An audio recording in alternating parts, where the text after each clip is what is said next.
주님의 성탄과 재림을 기다리는 대림절입니다. 대림절을 맞은 12월 첫 주일에 오늘 우리는 이제 진정한 신앙이 무엇인가에 대하여 하나님의 말씀을 통해 우리 자신을 점검해 보도록 하겠습니다.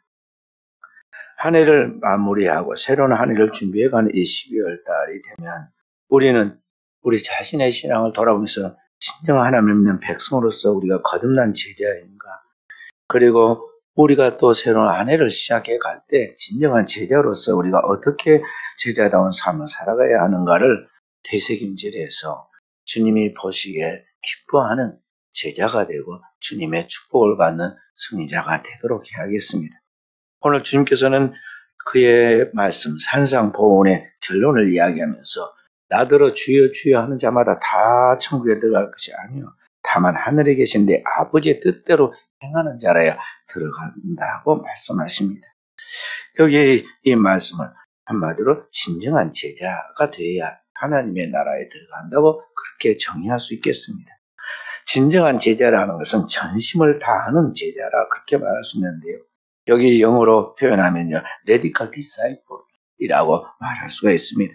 radical disciple이라는 이 말은 원색적인 급진적이라는 영어인데 라틴어의 radix라는 말에서 왔습니다. 이 radix라는 말은 뿌리라는 말인데요, 근본적인 문제를 들춰내고 대의에 철저하게 헌신하는 이들을 말하는 것이죠.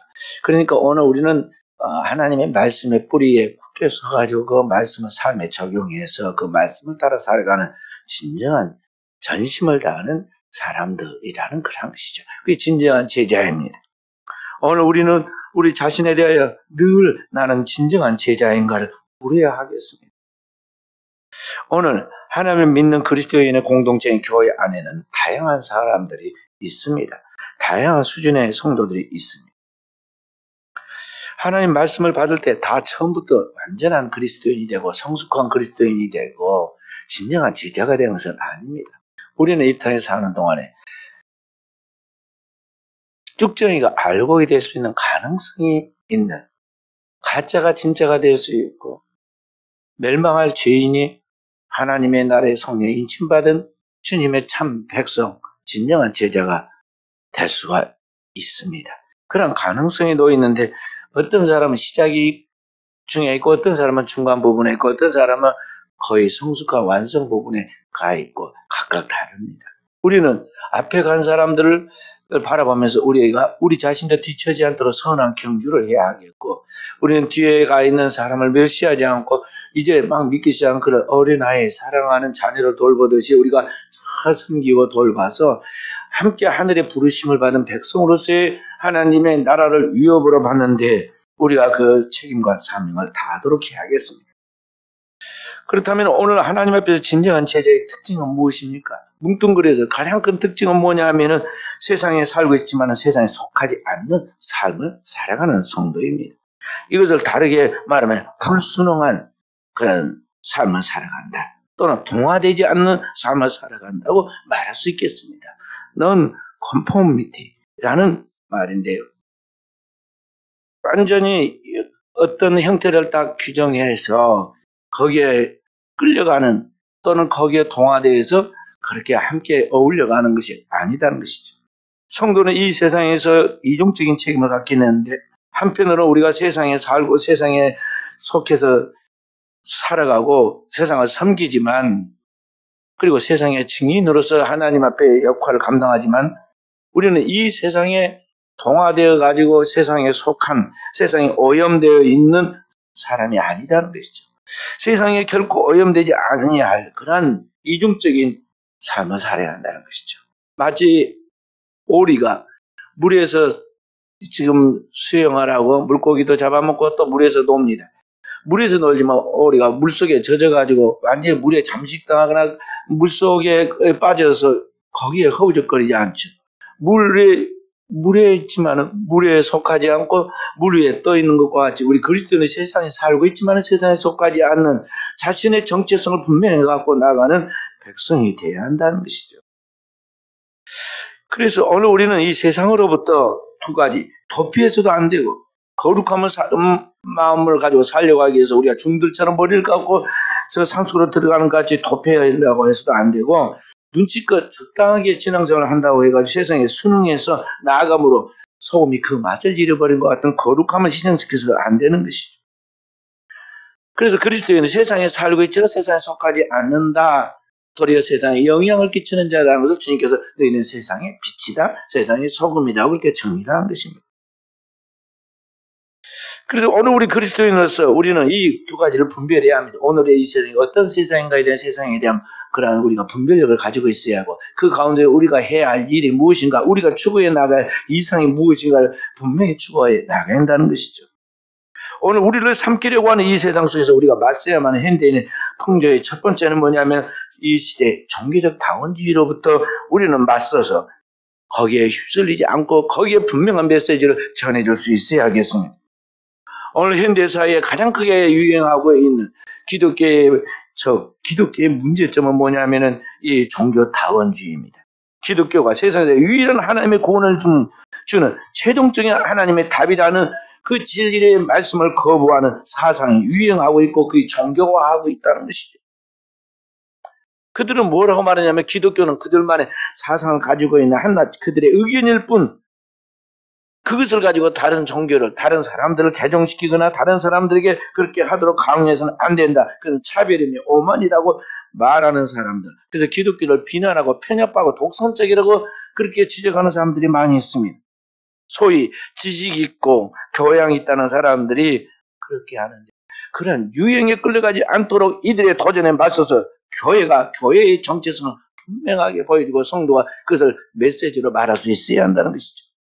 겸손하면서도 개인적인 우월감을 갖지 않으면서도 예수 그리스도의 일성에 대하여, 예수 그리스도의 최종적인 구원에 대한 마지막 그러한 사명에 대하여 우리가 그것을 주장해야 한다는 것이죠.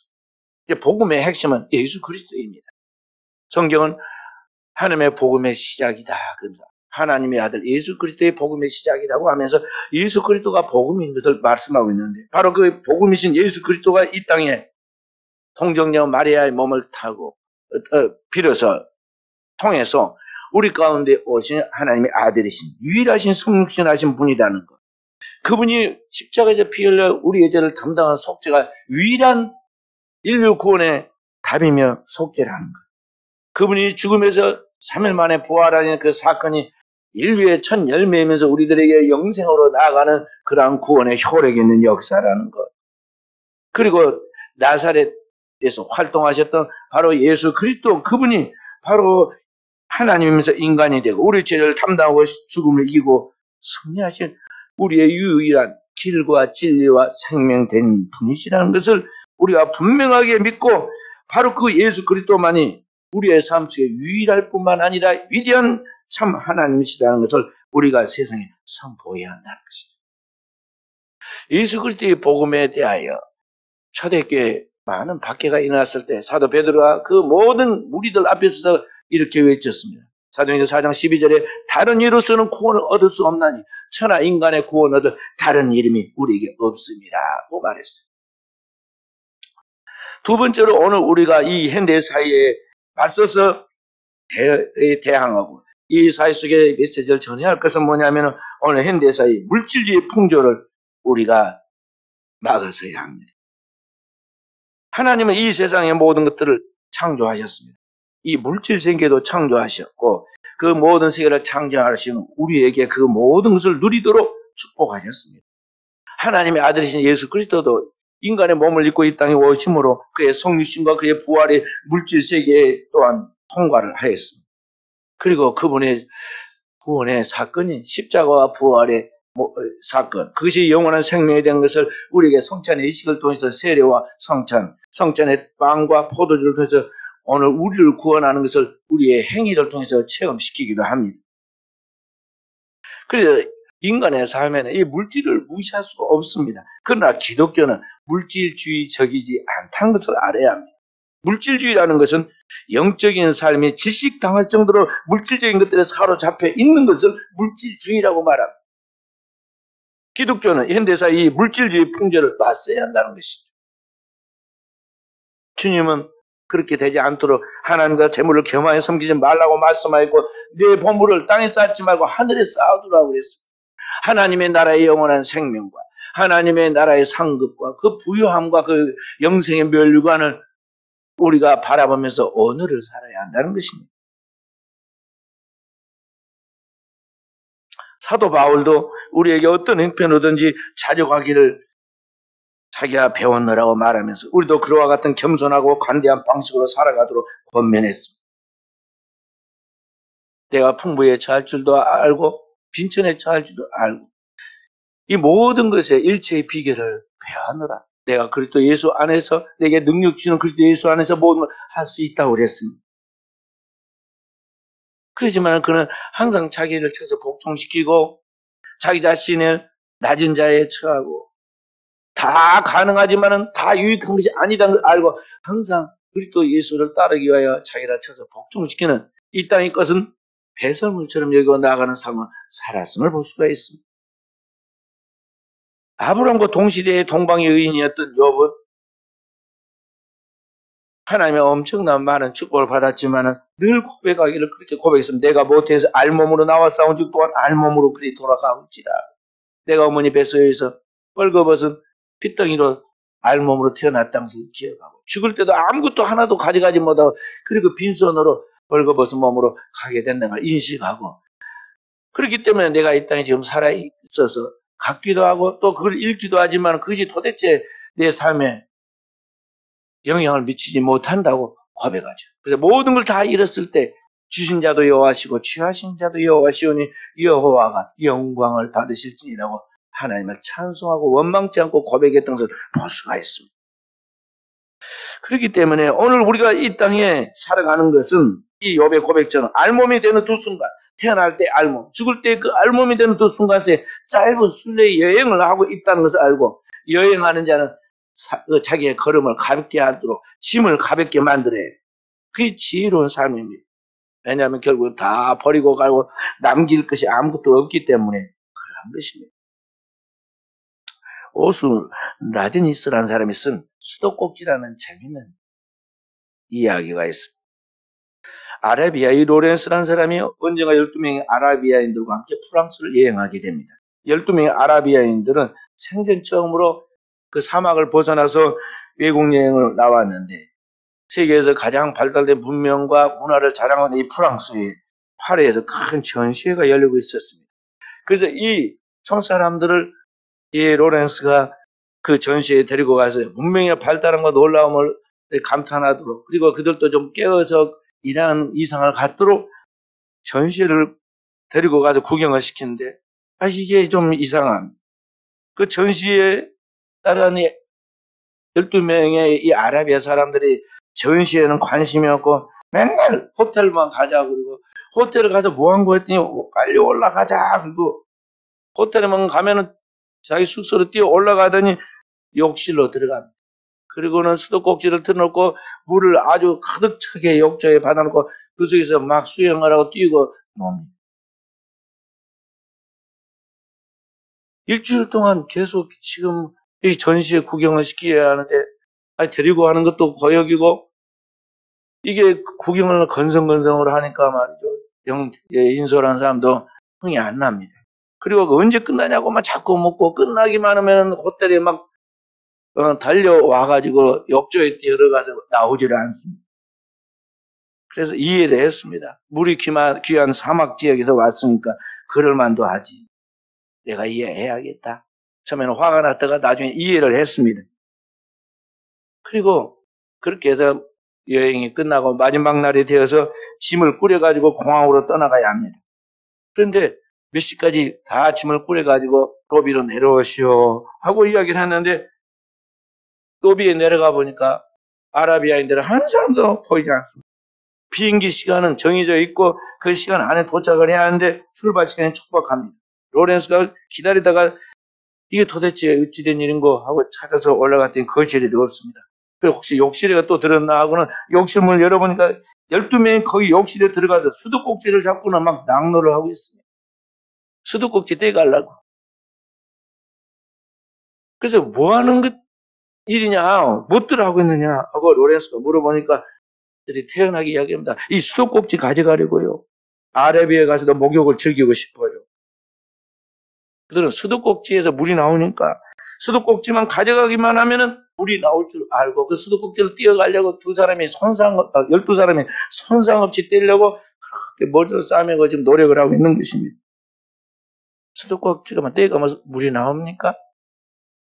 수도꼭지는 수도관에 연결되어 있고 수도관에는 또 수원지에 거기에서 물이 이제 저장되어서 소독되고 그리고 거기서 메커니즘을 통해서 그 물이 흘러나와서 여기 그들에게 그 호텔에 또 집에까지 물이 나오는 건데 그들은 단지 수도꼭지에서만 물이 나오는 줄 알고 그 수도꼭지를 떼어가려고 했다는 것이죠.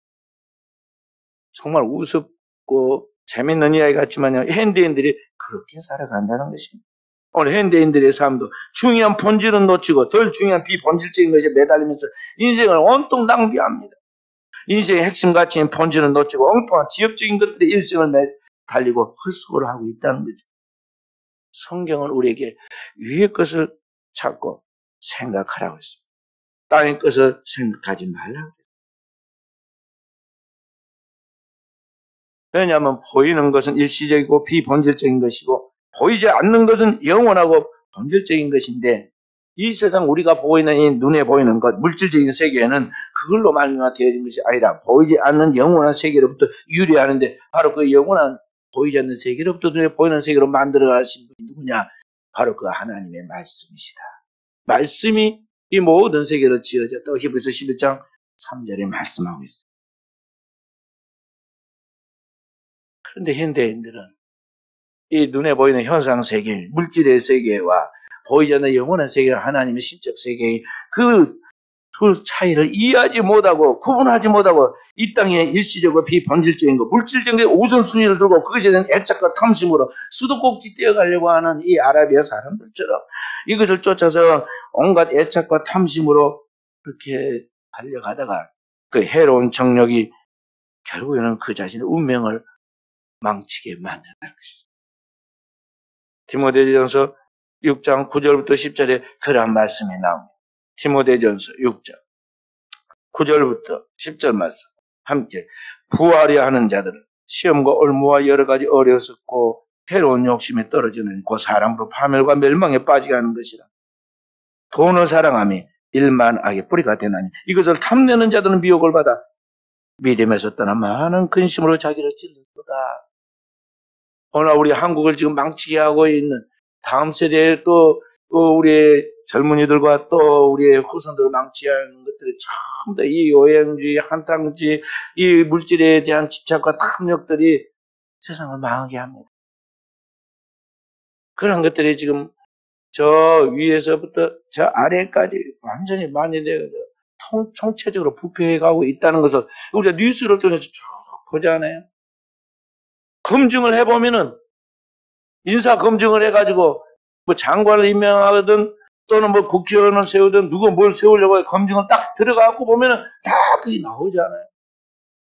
아는 것이 약이 돼야 하는데 아는 게 병이 돼가지고 더 큰 문제를 가져왔는데 이것이 모두 이와 같이 눈에 보이는 거 보지 않는 것 때문에 우선순위를 뒤바꾼 데서 오는 이 눈에 보이는 현상 세계에 있는 것들은 집착과 애착 그런 탐심이 그로 하여금 유혹을 주었고 그 유혹에 빠진 그들이 자신의 운명을 지금 망치게 하고 결국은 자기 생명을 잃고 그걸로 끝나느냐 영원한 지옥에까지 나가게 됐다는 것이죠.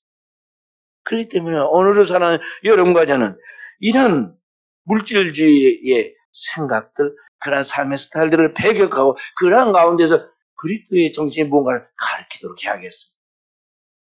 미국 북부 지역에서 이 노동자들 특히 자동차를 만드는 공장의 노동자들을 대상으로 선교를 하고 복음을 전했던 실천 신학자였던 라이놀드 리버가 이렇게 기도했습니다. 주여 내가 할 수 없는 것은 그대로 받아들이는 평화를 주시고 내가 할 수 있는 일을 신속히 행할 수 있는 용기를 주시고 이 둘 사이를 분별할 수 있는 지혜를 주십시오. 하고 기도했습니다. 세 번째로 오늘 우리가 이 사이에 잠식당하지 않고 거부해야 할 것은 뭐냐면 윤리적 상대주의입니다. 오늘 우리의 사회는 점점 도덕적으로 기준이 너무나 많이 추락하고 쇠약해서 해이져가고 있습니다. 우리 한국은 동방의 A지국이라고 그렇게 얼마나 칭찬하고 예의가 많았습니까? 그런데 이 서구로부터 시작한 이 상대주의가 들어와서 우리나라의 문화를 잠식하기 시작하고 그제 교회 안에까지 침투하고 모든 다음 세대에 자라나는 자녀들까지 다 그 사상을 바꿔놨습니다. 이 상대주의가 가장 많이 만연되어 있는 것 중에 하나가 뭐냐면은 성윤리의 영역입니다.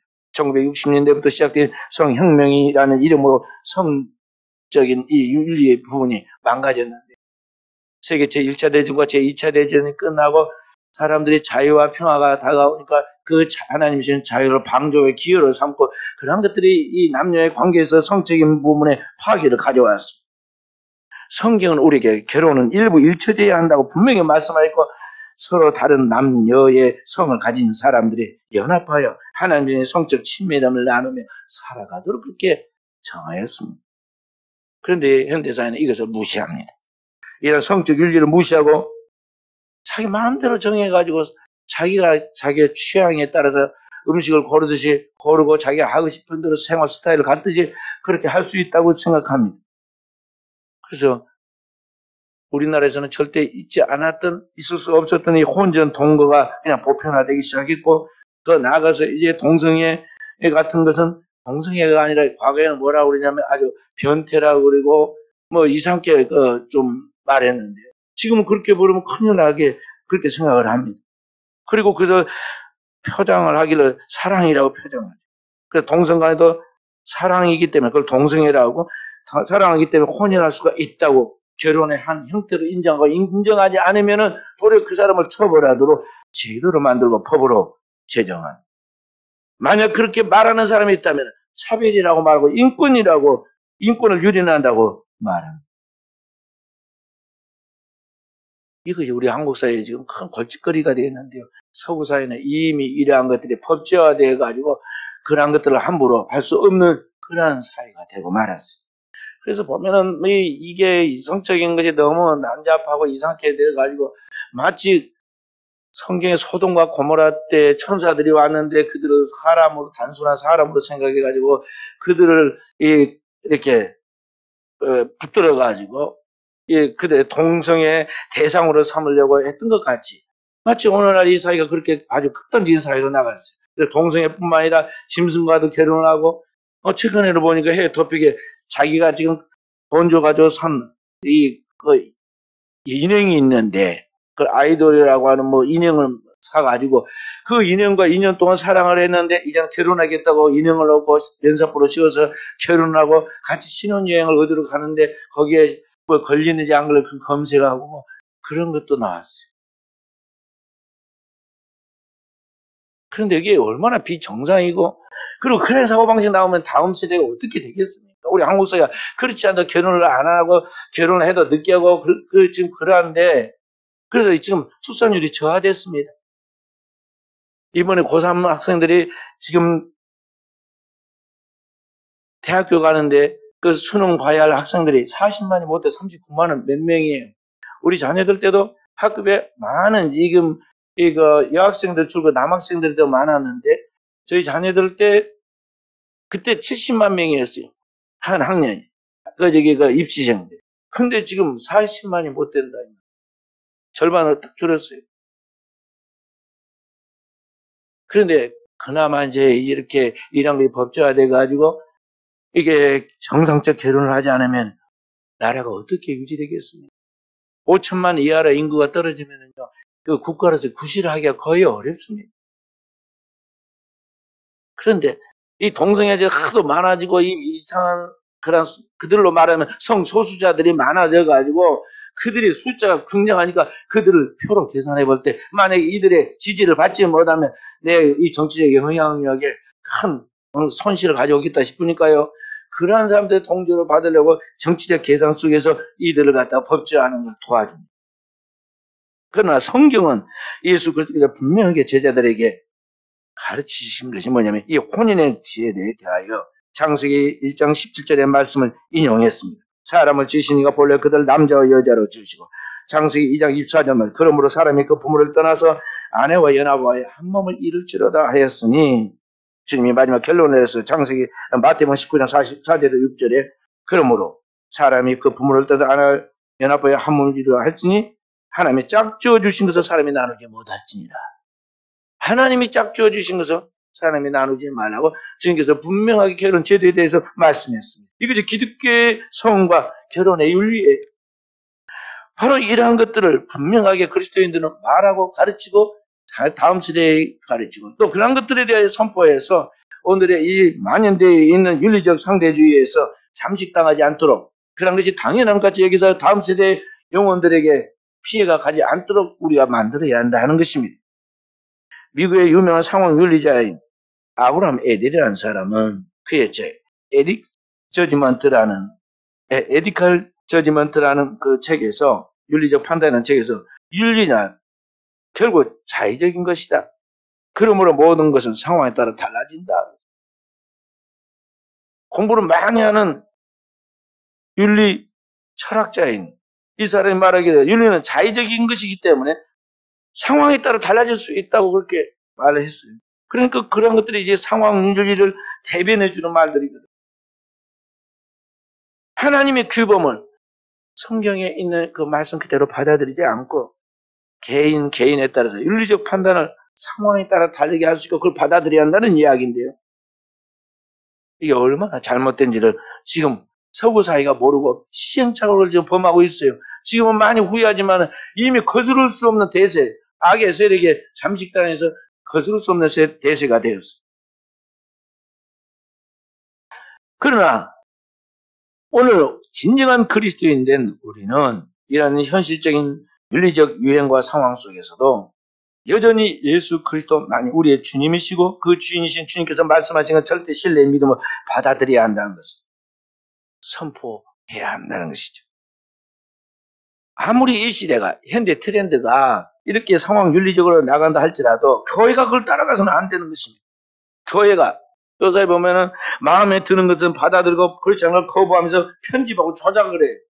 하나님의 말씀을 그대로 제발 좀 부지런히 읽고 그 말씀을 묵상하고 그래서 정리해 가서 딱 정립된 그런 신앙의 중심을 가지고 말씀을 전하고 그래야 하는데 말이죠.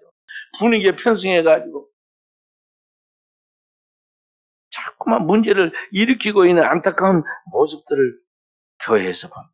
특히 우리 주의 종들의 책임이 큽니다. 그것은 주님을 주인으로 모시고 그 주님의 말씀은 절대적인 진리이기 때문에 그 말씀을 내가 따르는 그의 종으로서의 삶을 사는 것이 아니라 내가 주인이 돼서 내 하고 싶은 대로 내 마음대로 살아가는 비기독교적인 정말 하나님을 믿는 경외하는 신앙이 아닌 그런 삶을 살아가고 있다는 것이죠. 그것을 오늘 주님이 말씀하기를 우리에게 너희는 나를 불러 주여 주여 하면서도 어째 나의 말을 하는 것을 행하지 아니하느냐고 말씀한 것입니다. 주님의 말씀을 순종하지 않는 대가가 무엇이냐? 오늘 하나님 말씀에 모래 위에 집을 세우는 것 같다. 너희 결과는 파멸이다. 모래 위에 세운 집이 아무리 잘 짓고 크게 짓고 멋있게 지었다 하더라도 모래에 지은 사상 누가 결국은 바람에 불고 창수가 나면 무너지되 그 무너짐이 심한까지 내 인생은 그렇게 걱정이 난다고 말씀하고 있다는 것이죠. 그래서 오늘 우리는 이 두 가지의 문화, 두 가지 가지체계, 두 가지 기준, 두 가지 생활 양식이 있는데 하나는 우리가 오늘 우리 주변의 세상 사람들이 다 살아가는 이 세상의 생활 양식이 있고 또 하나는 하나님의 성경을 또 우리에게 계시하고 하나님께서 우리를 성령으로 기뻐하시는 그 뜻을 따라 그 말씀에 순종하는 삶을 살아가는 두 가지가 있는데 오늘 그 둘 사이에서 우리는 날마다 선택해서 하나님을 기쁘시게 하는 그 진리를 고수하고 나가는 삶을 살아가도록 해야겠습니다. 그것이 오늘 진정한 제자, 에디컬 디사이플이 된다는 것입니다.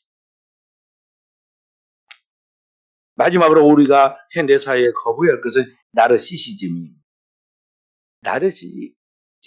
나르시시즘이라는 이 이야기는 고대 그리스에서 차용한 말인데요. 나르시스라는 한 젊은이가 어느 날 호수에 거기에 자기 얼굴을 비춰보고는 그게 자기인 줄 모르고 너무너무 아름다운 자기의 모습에 반해가지고 그 우물 속에 보이는 그 사람을 사모하고 가까이 하려고 자꾸 몸을 기르다가 퉁덩 빠져가지고 죽었다는 데서 나오는 이야기. 그걸 나르시시즘, 지나친 자기 도취, 자기 애를 말할 때 나르시시즘이라고 그렇게 말하게 됩니다. 이 나르시시즘은 1970년대 자아실현의 도구를 강조한 인간 잠재력 회복 운동으로 나타났다가 1980년에서 1990년 사이에는 뉴에이지 운동으로 편승하게 됩니다. 미국에서 유행하고 있었던 이 뉴에이지 운동은 셜리 맥클레이라는 사람이 주장한 것인데요. 철학적인 것과 인간의 그런 잠재력이란 것들을 짬뽕을 해가지고 종교 스타일로 만들었어요. 그의 사상은 이런 것입니다. 나는 내가 존재함을 안다. 고로 나는 존재한다.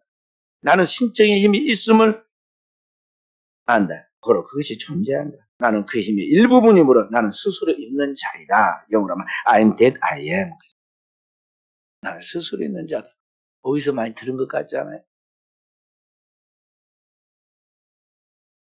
출애굽기에 그 옛날 하나님께서 모세를 부르시고 모세가 당신이 누구냐고 백성들이 물을 때 내가 뭐라고 당신을 말씀할까요? 그러니까 하나님께서 모세에게 하나님 자신을 계시하실 때 I am who I am.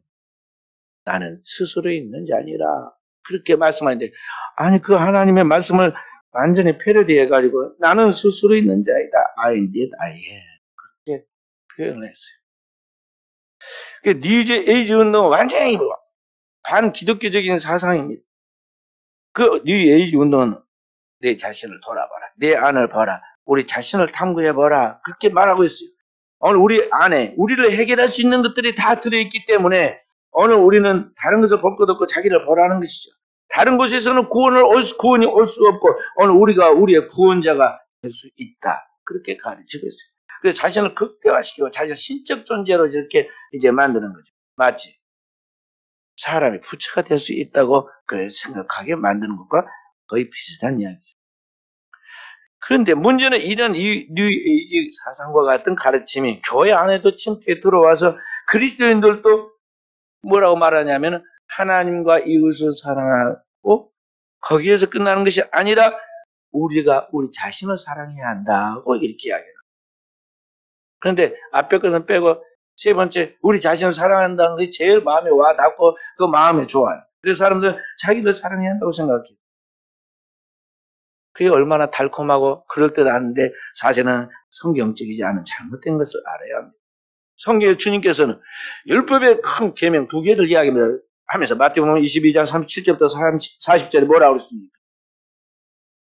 하나님의 위대한 계명 첫째는 마음을 다하고 뜻을 다하고 성품을 다해 주 너희 하나님을 사랑하라 는 것이고 둘째는 그와 같으니 내 이웃을 내 몸처럼 사랑하라 했으니 이 두 계명이 모든 율법과 선지자의 강령이니라 그랬어요. 두 계명만 있을 뿐이에요. 하나님을 사랑하고 땅에서는 이웃을 사랑하는 것이죠. 세 번째 계명 내 자신을 사랑하라는 것은 없어요. 도리어 성경에는 디모데후서 3장 2절에 말세에 이러한 징조가 나타나 사람이 자기를 사랑하며 이게 왜 문제가 되냐면 인간은 전적 타락한 부패한 죄인이기 때문에 그게 나올 것 선한 것이 아무것도 없어요. 그런 식의 죄악된 이 자기 자신을 사랑하고 또 사랑해서 나올 게 뭐가 있겠어요? 도리어 주님은 뭐라 말씀하셨냐? 아무든지 주님을 믿고 따르는 자, 주님을 믿고 따르는 자는 자기를 부인하고 자기 십자가를 지고 나를 쫓을 것이라 그랬어요. 자기 자신, 자기를 사랑하는 자기를 부인하고 자기를 십자가에다 딱 그 정과 욕심 못 박아버리고 그리고 오직 주님만 따라가라는 것이죠. 그러니까 뭐냐면은 하나님이 거룩한 사랑으로 우리를 사랑하여 주신 것 같이 그 하나님의 거룩한 아가페 사랑으로 하나님의 사랑을 호응하고 하나님의 사랑받은 자로서 그 받은 사랑을 가지고 이웃을 내 몸처럼 사랑하는 그것만 있다는 것이죠. 그렇게만 나가야 한다는 것이죠. 그래서 주님께서 구약의 10계명에 대비해가지고 신약에 다시 새 계명을 이야기하면서 요한복음 13장 34절 35절 그렇게 말씀했습니다. 내가 너에게 새 계명을 주노니 서로 사랑하라. 내가 너희를 사랑한 것이 너희도 서로 사랑하라. 너희가 서로 사랑하면 이로써 모든 사람이 너희가 내 제자인 줄 알게 되리라.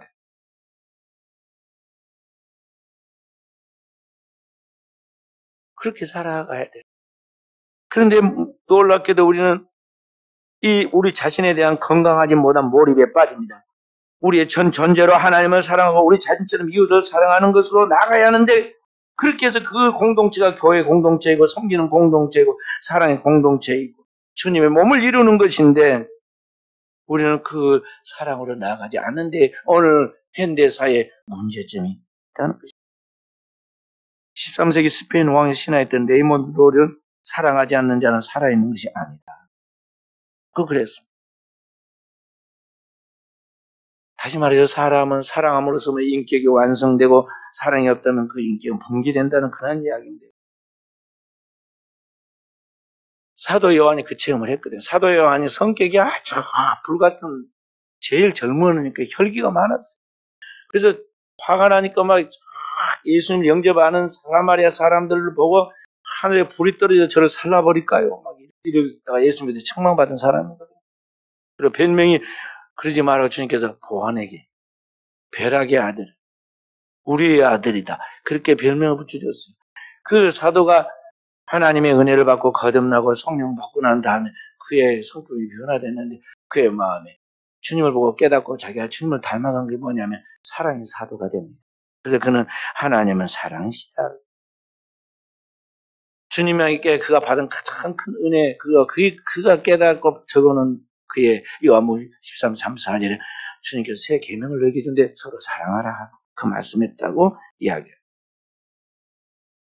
바로 우리 가운데 이 사랑을 실제하는 예수 그리스도의 그 사랑을 받은 자로서 오늘 우리는 그 사랑을 이렇게 나눠주는, 흘려보내주는 사람을 살아가는 게 오늘로 사는 우리 그리스도인의 그러한 삶의 스타일이라는 것이죠. 로마서 5장 8절에 우리가 아직 죄인 됐을 때 그리스도께서 우리를 위하여 죽으심으로 우리에 대한 자기의 사랑을 확증하셨느니라.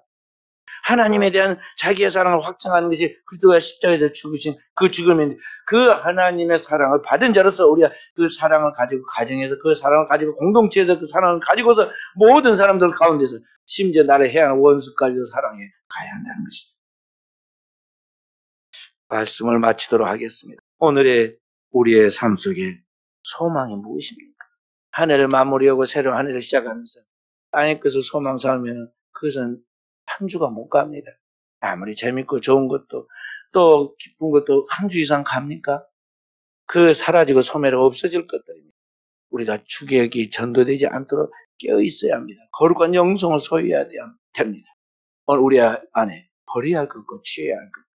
하나님 안에서 진리의 말씀을 굳게 붙잡고 나아가고 하나님의 말씀에 비추어서 우리의 주변에 변질되어 있고 타락하여 있고 잘못되어서 오늘 우리를 괴롭게 하는 우리를 고통 가운데로 시험하고 있는 이 어둠의 모든 영향력들, 그 사상들, 그런 것들에 대한 제도들은 우리가 분명하게 배격하고 나가야겠습니다.